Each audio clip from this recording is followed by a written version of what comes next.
بسم اللہ الرحمن الرحیم۔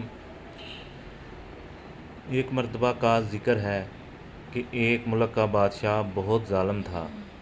وہ رعایا سے ہر وقت عجیب و غریب فرمائشیں کرتا رہتا تھا۔ اس کی عوام اور خاص طور پر اس کا ایک وزیر اس سے بہت تنگ تھا۔ وزیر ایک نیک دل اور عقل مند انسان تھا، جس کی وجہ سے ملک کے حالات کافی بہتر تھے۔ ایک دن بادشاہ کو ایک عجیب و غریب خواہش سوجی۔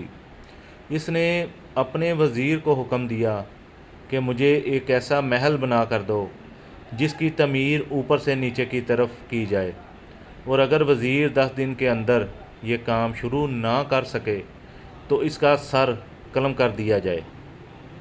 وزیر بہت پریشان ہوا کہ اب کیا کرے۔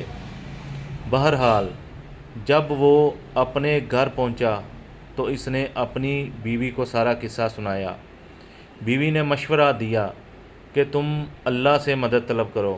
وزیر نے فوراً وضو کیا اور 2 نفل پڑھے اور اللہ تعالیٰ سے دعا کی۔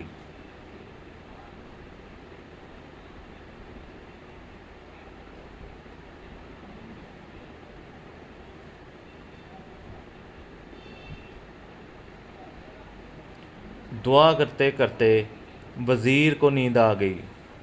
خواب میں کیا دیکھتا ہے کہ وہ ایک جنگل میں جا رہا ہے کہ اس کو کوئی چمکتی ہوئی چیز ملتی ہے، جسے لے کر بادشاہ کو دے دیتا ہے، اور بادشاہ بہت خوش ہوتا ہے۔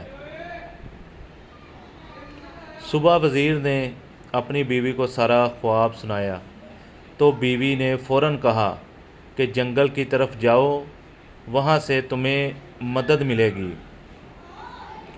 وزیر نے اگلے دن رخت سفر باندھا اور جنگل کی طرف نکل پڑا۔ وہ تھوڑا بہت آرام کرتا اور پھر چل پڑتا۔ چلتے چلتے اس کو 5 دن ہو گئے، لیکن کچھ کامیابی نہ ملی، تو اس نے سوچا کہ چلو اب واپس چلتے ہیں، اس مسئلے کا کوئی حل نہیں۔ جب وہ واپس مڑنے لگا تو اچانک اس کی نظر ایک خرگوش پر پڑی جو بیچارہ شکنجے میں پھنسا ہوا تھا۔ نیک دل وزیر نے فوراً شکنجہ سے خرگوش کو آزاد کرایا اور پھر واپس مڑنے ہی لگا تھا کہ ایک آواز آئی، اے نیک دل انسان، تمہارا بہت شکریہ۔ وزیر حیرت سے مڑا تو کیا دیکھتا ہے کہ ایک چھوٹا سا بونا کھڑا ہے۔ وزیر کے پوچھنے پر اس نے بتایا کہ اس کو ایک جادوگر نے خرگوش بنایا ہوا تھا۔ شکنجہ کھولتے ہی جادو کا اثر زائل ہو گیا۔ وزیر نے اسے اپنی مشکل بتائی تو بونے نے اسے اپنے ساتھ چلنے کو کہا۔ چلتے چلتے وہ وزیر کو ایک غار کے پاس لے آیا اور اسے اندر جانے کو کہا۔ وزیر اندر گیا تو دیکھا کہ اندر ایک بزرگ عبادت کر رہے ہیں۔ وزیر نے انہیں سلام کیا اور اپنی مشکل بتائی۔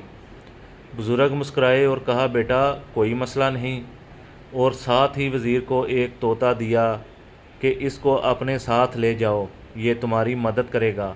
وزیر نے ان کا شکریہ ادا کیا اور واپس اپنے شہر کی طرف چل دیا۔ اپنے گھر جا کر اس نے اپنی بیوی کو سارا ماجرا سنایا۔ اگلے دن وہ بادشاہ کے محل گیا اور بادشاہ کو کہا، آپ میرے ساتھ چلیں اور دیکھیں میں کیسے اوپر سے نیچے کی طرف محل تعمیر کرتا ہوں۔ وزیر بادشاہ کو ایک کھلی جگہ لے آیا جہاں بادشاہ نے محل بنانے کو کہا تھا۔ اس جگہ مزدور اور مستری اور تعمیراتی سامان پڑا ہوا تھا۔ وزیر نے طوطے کو ہوا میں چھوڑا اور کہا، چلو میاں مٹھو اب اپنا کام دکھاؤ۔ طوطا اڑتا ہوا کافی اونچائی پر چلا گیا اور آوازیں لگانی شروع کر دیں کہ اینٹیں پکڑاؤ، اینٹیں پکڑاؤ۔ بادشاہ نے یہ سن کر غصے میں آ گیا اور وزیر کو کہا، بھلا اتنی زیادہ اونچائی پر کوئی اینٹ کیسے پہنچائے گا؟ وزیر یہ سن کر بولا، حضور والا، اگر اتنی اونچائی پر اینٹیں نہیں پہنچائی جا سکتی تو اوپر سے نیچے تعمیر کیسے کی جا سکتی ہے؟ بادشاہ وزیر کی عقل مندی دیکھ کر بہت خوش ہوا اور اس نے اپنے غلط کاموں کی معافی مانگی اور وہ بھی ایک نیک دل اور اچھا انسان بن گیا۔